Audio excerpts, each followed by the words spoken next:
રાધનપુરમાં આજે 8 પરગણા વઢિયાર ગોળ ગુર્જર પ્રજાપતિ સમાજની એક વિશાળ સભા યોજાઈ હતી, જેમાં પાટણ અને બનાસકાંઠા જિલ્લાના સમાજના આગેવાનો, યુવાનો અને મહિલાઓ મોટી સંખ્યામાં ઉપસ્થિત રહ્યા હતા। આ સભામાં એક સુરે સમાજની ઉન્નતિ માટે નવા સામાજિક બંધારણ પર મહોર મારવામાં આવી હતી। સમાજમાં વ્યાપેલા કુરિવાજો અને દેખાદેખીના કારણે વધતા જતા આર્થિક ભારને ઓછો કરવા માટે હવે જ્ઞાતિ સંગઠનો જાગૃત થયા છે। પાટણ જિલ્લાના રાધનપુર ખાતે આજે પણ 8 પરગણા વઢિયાર ગોળ ગુર્જર પ્રજાપતિ સમાજ દ્વારા એક મહત્વપૂર્ણ સામાજિક સભાનું આયોજન કરવામાં આવ્યું। આ સભાનો મુખ્ય ઉદ્દેશ સમાજમાંથી દૂષણો દૂર કરવા, શિક્ષણનું સ્તર વધારવું અને જૂના પ્રાચીન નિયમોને પુનઃસ્થાપિત કરવાનો છે। आज रोज समग्र प्रजापति वढियार गोळ गुर्जर प्रजापति समाज द्वारा आम तो छेल्ला 2009 અને 2014 में आ बाबते बंधारण घड़ाई चूक्या है, पण समय और संजोगों जता बंधारण में थोड़ू फेरफार, थोड़ा सुधारा और बिनजरूरी जो खर्चाओ वध्या है, खास करीने देखादेखी टीवी सीरियलों कारणे अने एना कारणे जे देखादेखी करीने खोटा खर्च थया छे, ए खोटा खर्च बंद थाय अने जे प्राचीन रिवाजों है ए प्राचीन रिवाजों मुजब समाज चाले तो बिनजरूरी भारण न आवी पड़े अने कारण वगरना खर्च न थाय। बीजू के आ खर्च जे बचे छे ए खास करीने शिक्षण में उपयोगी थाय, शिक्षण में साथे साथे एनुं काम थाय। आ संस्था जे बनी है ए पण समाजना थकी बनी है, तो ए पैसो जे बचत थाय छे ए पण केळवणी मंडल में वपराय। આજે 8 પરગણાનું જે બંધારણ ઘડવામાં આવ્યું છે ખરેખર બહુ સારું કર્યું છે અને અમારા જે આગેવાનોએ જે નિયમો લીધા છે અમે અમારા શિરોમાન્ય છે। ગરીબ પરિવાર હોય કે પૈસાદાર પરિવાર હોય બધાને આ બંધારણનું પાલન કરવાનું છે એવી બધાએ સંમતિ આપી છે। અને બીજો પ્રશ્ન જે કુરિવાજો અને ખોટા ખર્ચાઓ થતા હતા, જ્યાં સમાજને પરિવારને જે આર્થિક નુકસાન પહોંચતું હતું એમાંથી પણ ઘણું બધું સારું થશે। આજનું બંધારણ સભામાં અમારી છાત્રાલયની અંદર આજે વિશદ ચર્ચાઓ જે થઈ છે એમાં બંધારણના નિયમો ઘડાણા પછી એના પાલન માટે કરીને દંડની જે જોગવાઈ કરી છે એ સગપણથી માંડી અને મરણ સુધીના તમામે તમામ જે પ્રસંગો છે એ સમાજ અંકુશમાં રહે, આ બંધારણ સારી રીતે પાલન થાય એટલા માટે ઓછામાં ઓછા 2000 થી કરીને વધુમાં વધુ 1 લાખ રૂપિયા સુધીના દંડની આપણે સમાજે જોગવાઈ કરી છે। તરફ પોરબંદર મહાનગરપાલિકા વિસ્તારમાં આવેલા વનાણા ટોલ નાકાને હટાવવાની માંગ, જેના લીધે બહુજન સમાજવાદી પાર્ટી, કોંગ્રેસ અને આમ આદમી પાર્ટી દ્વારા સંયુક્ત રીતે ધરણા અને વિરોધ પ્રદર્શન યોજવામાં આવ્યું હતું। વિપક્ષોએ આક્ષેપ કર્યા કે મનપા કમિશનર અને નેશનલ હાઈવે તંત્ર વચ્ચે યોગ્ય સંકલન નથી અને પોરબંદરના 2 મંત્રીઓ પણ આ મુદ્દે રસ લેતા નથી। મનપા બન્યા બાદ શહેરવાસીઓ પર ટેક્સનો ભાર વધ્યો હોવાથી સાથે જિલ્લાની અંદર જ 3 અલગ અલગ ટોલ નાકા હોવાને કારણે લોકોમાં નારાજગી છે। મહાનગરપાલિકાને રજૂઆત કરેલી કે પોરબંદરમાં જે વનાણામાં જે ટોલ નાકું આવેલું છે તે ગેરકાયદેસરનું છે, સિટીની અંદર છે, આ ટોલ નાકું તમે દૂર કરી આપો, પરંતુ આ 14 મહિના જેવા સમય પછી કોઈ કાર્યવાહી ન થતા પોરબંદર મહાનગરપાલિકા તરફથી અત્યાર સુધીમાં કોઈ પણ જવાબ મળેલ નથી। આના પછી પણ ટોલ નાકું દૂર નહીં થાય તો ન્યાયપાલિકાનો સહારો પણ લેવાની જરૂર પડે। એના કારણે જે નેશનલ હાઈવે પર જે ટોલ બૂથ આવેલું છે એ પણ હવે શહેરની હદમાં આવે છે। ટોલ બૂથ છે એ પણ શહેરની જે હદ છે એનાથી બહાર લઈ જવા માટે વિનંતી જે તે સમયે નેશનલ હાઈવે ઓથોરિટીને કરવામાં આવેલી હતી। ઓથોરિટી દ્વારા આપણને હકારાત્મક પ્રતિસાદ મળેલો નથી।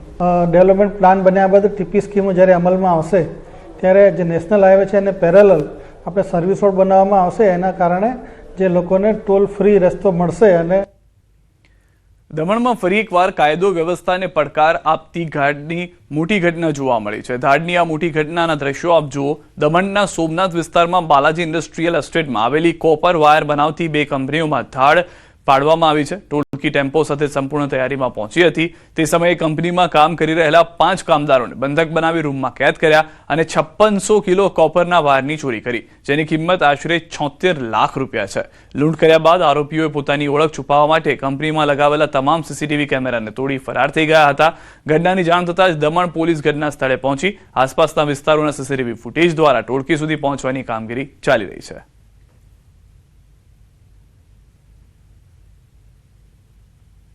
सबको बांध दिया और मोबाइल छीन लिए। 10-15 जन थे और सबको मारे, मेरे सर भी मार दिए हैं।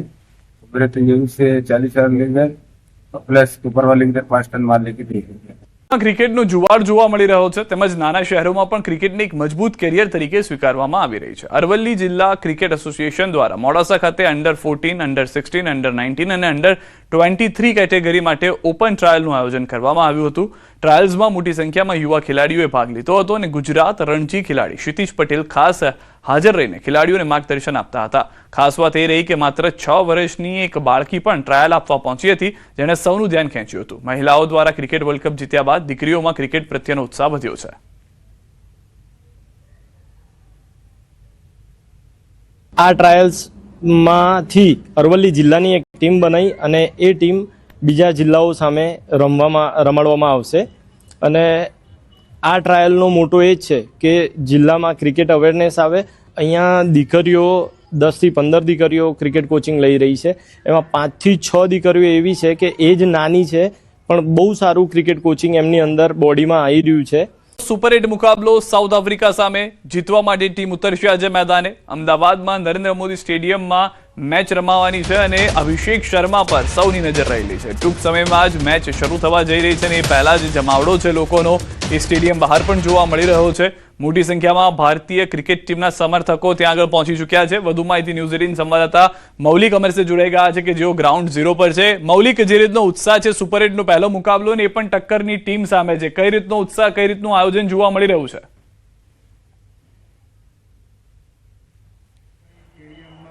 બિલકુલ બરાબરીની ટીમ જે છે તે હવે ટક્કરમાં આવી છે અને ખાસ કરી હોમ ગ્રાઉન્ડ ટીમ ઇન્ડિયા માટે કહી શકાય તે પ્રમાણેનો જે ગ્રાઉન્ડ છે.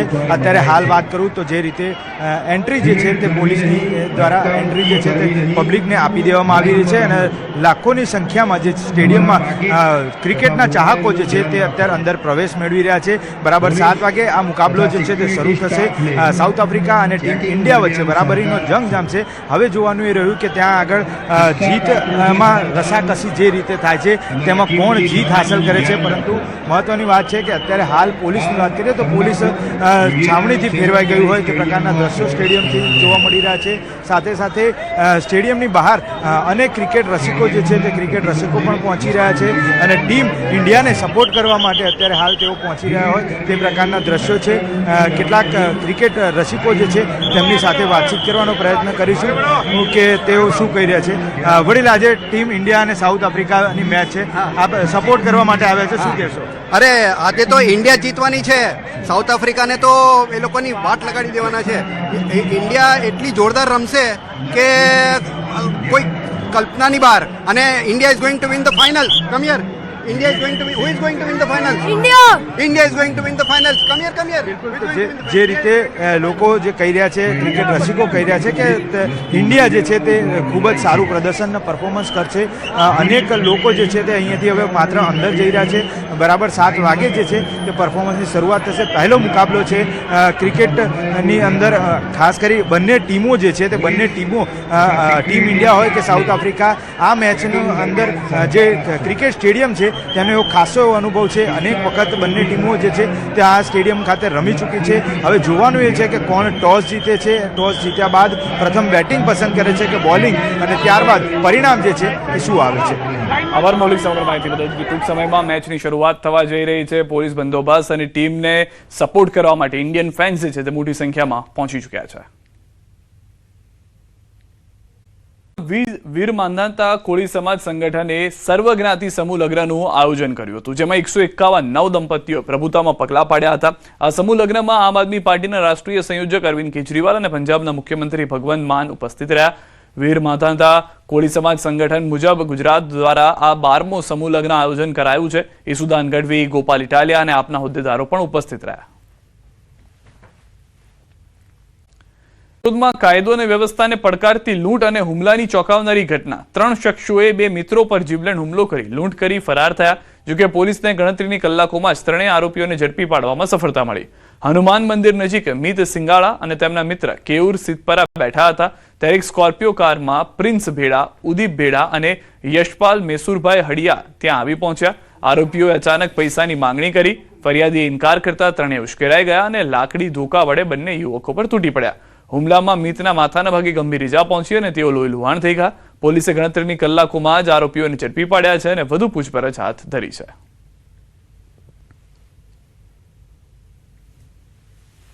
હનુમાન મંદિરે રાત્રે બેઠા હતા તો 3 વ્યક્તિ પ્રિન્સ ત્યારે રાત્રે 3 વ્યક્તિ આવ્યા 4 વ્હીલ લઈને, ગાડી સ્કોર્પિયો લઈને. પ્રિન્સ ભેડા, ઉદીપ ભેડા અને યશપાલ હળિયા આ ત્રણેય વ્યક્તિ આવી બરોબર મારી પાસે પૈસાની માંગ કરી, મેં પૈસા ન આપતા એને મારી ઉપર ધોકા પાઇપ વડે હુમલો કરેલ છે અને છરી બતાવેલી હતી બરોબર, અને મારી નાખવાની ધમકી આપેલી હતી. અને ત્યારબાદ અવારનવાર આ એરિયામાં પીપલિયાનગર એરિયામાં આ સ્કોર્પિયોથી કોઈ બેન દીકરીને ઉપર હાંકવી, ગાડી ચડાવવી, અવારનવાર આવો બનાવ બનતો જ હોય છે. ગત રાત્રિના કેશોદ ટાઉનના પીપળિયાનગરમાં રહેતા મિત રાજુભાઈ સિંગાડા અને તેમના મિત્ર કેયુર સિદ્ધપરા પીપળિયાનગર હનુમાન મંદિર ખાતે બેઠા હતા. તે વખતે કેશોદ શહેરમાં રહેતા પ્રિન્સ કાનાભાઈ વેડા, ઉદીપ શરમણભાઈ વેડા અને યશપાલ મેસુરભાઈ હળિયા એક સ્કોર્પિયો ગાડી લઈ આવી અને આ કામના ફરિયાદી અને સાહેબ સાથે બોલાચાલી કરી, પૈસાની માગણી કરી અને ફરિયાદી અને આરોપી બંનેને ટીકા પાટુનો અને લાકડાના ધોકા વડે માર મારી ફરિયાદી પાસેના ખીચામાં રહેલ ₹8,900 ની લૂંટ કરી અને સ્કોર્પિયો ગાડી લઈને ભાગી ગયેલા. ગાર્ડે અરબી સમુદ્રમાં એક મોટા ઓપરેશનમાં દાણચોરીનો પર્દાફાશ કર્યો છે. દ્વારકા પાસે દરિયામાંથી કરોડો રૂપિયાના પ્રતિબંધિત સામાન સાથે વિદેશી બોટ ઝડપી લેવામાં આવી છે અને 4 ઈરાની ક્રૂ મેમ્બર્સને ધરપકડ કરવામાં આવી છે. કોસ્ટગાર્ડને દ્વારકાથી 115 નોટિકલ માઇલ દૂર અલ મુખ્તાર નામની એક શંકાસ્પદ બોટ જોવા મળી હતી, જે શ્રીલંકામાં રજીસ્ટર્ડ હોવા છતાં જુદા નામ સાથે ચાલી રહી હતી. કોસ્ટગાર્ડની ટીમે બોટ રોકવાની કોશિશ કરી ત્યારે તે આંતરરાષ્ટ્રીય જળસીમા તરફ ભાગવાના પ્રયત્ન કરી રહ્યા હતા, પરંતુ જવાનોએ તરત જ તેને કાબૂમાં લઈ લીધો હતો. બોટની તપાસમાં અંદાજે 1 લાખ વિદેશી સિગરેટ પેકેટ્સ, પ્રતિબંધિત થુરાયા સેટેલાઇટ ફોન અને 8 અન્ય મોબાઈલ ફોન મળ્યા છે. પકડાયેલી બોટ અને ઈરાની ઘૂસણખોરોને ઊંડા પૂછપરછ માટે પોરબંદર લાવવામાં આવી રહ્યા છે. આ માત્ર એક સપ્તાહમાં કોસ્ટગાર્ડની બીજી મોટી સફળતા છે, જેમાં 16 ફેબ્રુઆરી ATS સાથે મળીને 203 કિલો શંકાસ્પદ ડ્રગ્સ પકડાયા હતા. વલસાડના ધરમપુરમાં આવેલી સ્નેક રિસર્ચ ઇન્સ્ટિટ્યૂટ સંપર્કદર્શથી ત્યાં મૃત્યુને નિવારવા બનાવાશે દવા. ગુજરાત પાસે ટૂંક સમયમાં હશે સર્પદંશની દવા. સર્પ સંશોધન કેન્દ્ર ઝેરી સાપની વિવિધ પ્રજાતિઓમાંથી ઝેર એકત્ર કરશે. આ ઝેરમાંથી બનાવાશે એન્ટીવેનમ. હાલમાં અંદાજે 460 ઝેરી સાપો અહીં રાખવામાં આવ્યા છે. વર્ષ 2030 સુધીમાં સર્પદંશથી થતા માનવ મૃત્યુ અને અપંગતા 50% સુધી ઘટાડો કરવાનું લક્ષ્યાંક છે.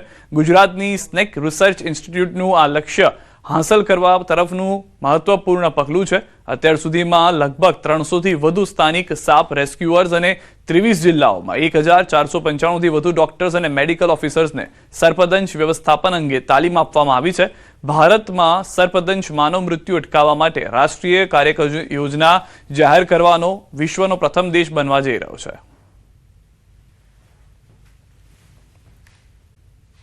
સંસ્કારી નગરી વડોદરામાં દારૂની રેલમછેલ થઈ રહી છે. 48 કલાકમાં દારૂ ભરેલા 2 કન્ટેનર ઝડપાયા છે. LCBએ છેલ્લા 48 કલાકમાં 2 અલગ અલગ જગ્યાએ દરોડા પાડીને કુલ 2 કરોડથી વધુનો મુદ્દામાલ જપ્ત કર્યો છે. કાર્યવાહી દરમિયાન લક્ષ્મીપુરા ગામ પાસેથી 91.10 લાખના મુદ્દામાલ સાથે મહારાષ્ટ્રના રાયગઢના સિંદરપાલસિંહ જટની ધરપકડ કરવામાં આવી છે. જ્યારે એક્સપ્રેસ વે પર પાદરા જવાના કટ પાસેથી વધુ 1 કન્ટેનર ઝડપી 94.23 લાખથી વધુની કિંમતનો વિદેશી દારૂનો જથ્થો જપ્ત કરી રાજસ્થાનના બાડમેરના ગોકળરામ જાટની અટકાયત કરવામાં આવી છે. આમ માત્ર 2 દિવસમાં જ 2.25 કરોડનો વિદેશી દારૂ પકડાતા સ્થાનિક પોલીસની કામગીરી સામે મોટા સવાલો ઊભા થયા છે.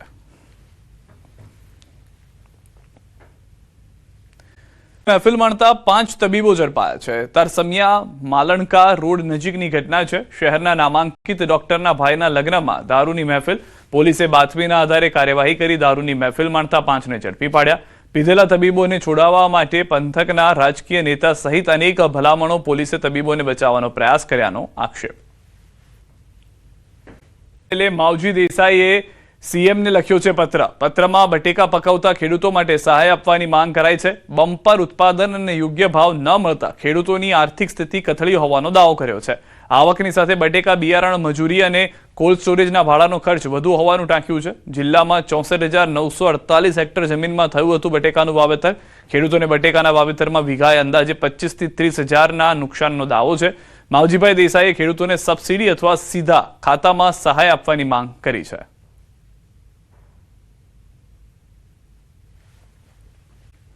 રાજકોટમાં મેગા ડિમોલિશનનું કાઉન્ટડાઉન કાલથી. જંગલેશ્વરમાં ગેરકાયદે દબાણો પર ફરશે બુલડોઝર.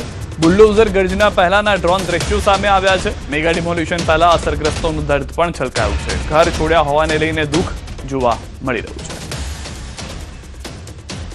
તો દ્રશ્યો આપ જોઈ રહ્યા છો, ડ્રોન વિડીયો કે જેનાથી હાલમાં મેપિંગ ને બધું પૂર્ણ થયા બાદ પરિસ્થિતિનો તાગ મેળવવામાં આવી રહ્યો છે. અસરગ્રસ્તોનું દર્દ જે છે તે પણ જોવા મળી રહ્યું છે. મકાનો ખાલી કરાવવામાં આવી રહ્યા છે. ડ્રોન દ્રશ્યો એક તરફ જોઈ રહ્યા છો, બીજી તરફ ચુસ્ત બંદોબસ્ત ગોઠવી દેવામાં આવ્યો છે અને મકાનો ખાલી કરાવાયા હોય તેવા પણ દ્રશ્યો જોવા મળી રહ્યા છે. તો રાજકોટના જંગલેશ્વર વિસ્તારમાં આવતીકાલે યોજાનાર મેગા ડિમોલિશનને લઈને પોલીસ તંત્ર સજ્જ બન્યું છે, જે અંતર્ગત સોશિયલ મીડિયામાં કોઈ પણ પ્રકારની આપત્તિજનક ટિપ્પણી કે ખોટી અફવાઓ ન ફેલાવા રાજકોટ ક્રાઇમ બ્રાન્ચના ડીસીપી દ્વારા જાહેર જનતાને અપીલ કરવામાં આવી છે.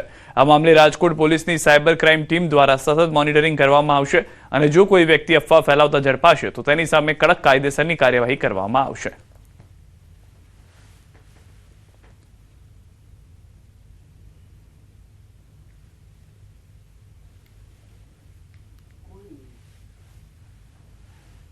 આ બાબતે સોશિયલ મીડિયા ઉપર ફેલાતી અફવાઓ અને ઉશ્કેરણીજનક કૃત્યોથી દૂર રહો અને એના ઉપર ભરોસો ના કરો. તંત્ર દ્વારા કરવામાં આવનાર કામગીરીમાં અડચણરૂપ થનાર અસામાજિક તત્વો વિરુદ્ધ કડકમાં કડક પગલાં લેવા માટે રાજકોટ શહેર પોલીસ પ્રતિબદ્ધ છે. અમારી સોશિયલ મીડિયા મોનિટરિંગ ટીમો 24/7 તમામ સોશિયલ મીડિયા પ્લેટફોર્મ્સ ઉપર નજર રાખી રહી છે અને જે પણ ખોટી અફવાઓ ફેલાવનાર અને દ્વેષ ફેલાવનાર તત્વો છે એના વિરુદ્ધ પગલાં પણ લઈ રહી છે. તો આપ સૌ શહેરવાસીઓની સહયોગની અપેક્ષા છે. તો ડિમોલિશન મામલે મનપા કમિશનરે આપ્યું નિવેદન. જંગલેશ્વર વિસ્તારમાં 700 થી વધુ આવાસ ખાલી થઈ ગયા છે. 1400 થી વધુ મિલકતો પર થશે ડિમોલિશન. 64 જેસીબી, ટ્રેક્ટર, ટ્રોલી સહિતની વસ્તુઓ હાજર. ડિમોલિશનની કામગીરી આગામી 1 થી 2 દિવસ ચાલશે. તમામ બાબતોનું કરવામાં આવશે મોનિટરિંગ.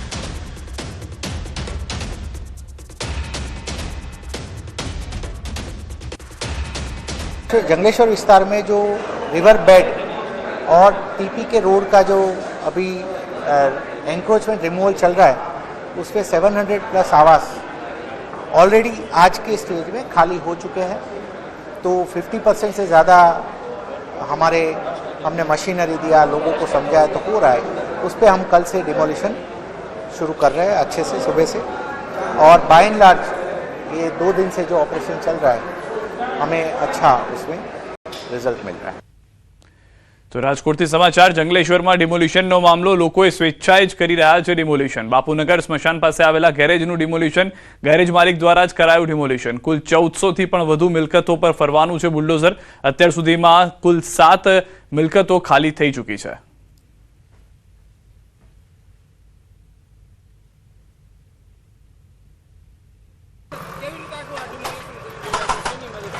અમે તો અમારી સ્વેચ્છાએ રીતના હાથ ધરી રહ્યા છીએ. 3 દીથી અમારું કામ ચાલુ છે અમારી રીતના સ્વેચ્છાએ.